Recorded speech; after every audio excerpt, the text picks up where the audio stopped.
धड़क चाहिए। लड़ने और मरने में किसी एक को चुनना हो तो हमेशा लड़ने को चुनना।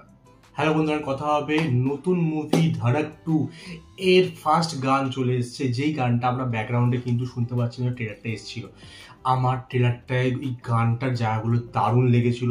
আমি ট্রেলারটার সময় অনেক কথা বলেছিলাম যে মুভিটা রিমেক মুভি ধড়ক ফার্স্ট মুভিটার মতনই, বাট এই মুভিটাও দেখে বেশ ভালো লাগে। যারা অ্যাকচুয়াল মুভিটা দেখেনি, রিমেক মুভিটা ফার্স্ট টাইম দেখেছে, ধড়ক মুভিটা ভালো লেগেছিল। এই মুভিটা আমি ডেফিনেটলি বলছি, আমার মনে হচ্ছে এই মুভিটা বেশ ভালো চলছে। যে ধরনের ট্রুপ রাখা হচ্ছে, যে ধরনের সিনারিও দেখানো হচ্ছে, যে ধরনের অ্যাক্টিং দেখানো হচ্ছে, ইটস রিয়েলি গুড। হ্যাঁ, মুভিটাকে হার্ট করতে পারে দুটো জিনিস, সেটা হচ্ছে এই দুটো যে অ্যাক্টার অ্যাক্ট্রেস নেওয়া হচ্ছে না, সিদ্ধার্থ আর তৃপ্তি।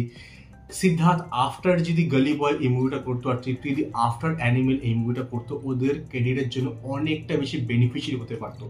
বাট ওরা ওই টাইমে অনেকগুলো বাজে মুভি সিলেক্ট করেছে। পরপর ওদের যে মুভিগুলো এসছে সবকটা মুভি কাইন্ড অফ ফ্লপ গেছে, তার জন্য ওদের ক্যারিয়ার কিন্তু খুবই হার্ট হয়েছে। বাট এই মুভিটা কিন্তু আই থিঙ্ক এদেরকে কিছুটা হলেও বাউন্স ব্যাক করাতে পারে। মুভিটার কনসেপ্ট ভালো, সিদ্ধার্থ যেরকমভাবে মুভি সিলেক্ট করছিল সেই ধরনের মুভি একদম না। ওকে সিম্পলিসিটি যেটা আমরা ফার্স্ট মুভিতে পেয়েছিলাম গলি বয়তে, সিম্পল একটা ছোট জায়গার ছেলে, সেরকম কিছু দেখতে পেয়েছি। আর তৃপ্তির সিম্পলিসিটি, তৃপ্তি যখন এই আফটার অ্যানিমেল ওকে ওই ধরনের ক্যারেক্টারই চুজ করা যায়, ওকে একটু বোল্ড, ওকে সেক্স সিন দেওয়া, ওকে নিউড দেখানো, অল দোজ থিং ব্যাপারগুলো রাখা হচ্ছে, যার জন্য কিন্তু অনেক ব্ল্যাক ক্যাশ পেয়েছে। বাট ওর যদি অ্যাকচুয়াল মুভি যেখান থেকে ও উঠে এসছে, লেলা মজনু, বুলবুল বা দেখো, তখন বুঝতে পারবে যে কত ভালো অ্যাক্টিং করতে, সেই জিনিসটা কিন্তু এখানে আমি মনে হচ্ছে পাচ্ছি। সিম্পলিসিটি রাখা হয়েছে, ও যেরকম দেখতে, খুব বেশি মেকআপ দেয়নি, ওকে সেক্সি ড্রেস পরিয়ে দেয়নি, লিঙ্গারিজ পরিয়ে দেয়নি, ওকে বিকিনি পরিয়ে দেয়নি, ওকে প্রচুর সেক্স সিন বা কিস সিন দেখানো হচ্ছে না, অ্যাকচুয়াল কাহিনীতে ফোকাস রাখা হচ্ছে। এবার গানটার কথা যদি বলি, গানটা তৈরি করেছে মানে কম্পোজ করেছে জাভেদ মহসিন, আর গানটা গেয়েছে জুবিন আর শ্রেয়া ঘোষাল। ভাই, যখন কোনো লাভ সং আসে, যখন কোনো মেলোডি আসে, জুবিন গালা সেই লেভেলে নিয়ে যায়, একটা অন্য লেভেলে। তার সঙ্গে শ্রেয়া ঘোষাল, ভাই বুঝলি, এর থেকে ভালো জড়ি হয় না। এই গানটার জন্য যেই মিঠাসটা দরকার ছিল গলার মধ্যে, যেই একটা তরফ, গানটার যে ধড়ক গানটা যেন তরফ দরকার, যে ওরা তরপাচ্ছে ভালোবাসা, ঠিক আছে, সেই জিনিসটা কিন্তু এই গানটা আনতে পেরেছে বলে আমার মনে হচ্ছে। জুবিন আর শ্রেয়া অসাধারণ গেয়েছে। যদি ভিজুয়ালের কথা বলি, গানটাতে পুরোপুরি ওরা যেহেতু একটা ল কলেজের স্টুডেন্ট, ওদের প্রেমটা কীভাবে হয় ধীরে ধীরে, ওটা কীভাবে এগায়, সেই সব জিনিসের উপর ফোকাস রাখা হয়েছে।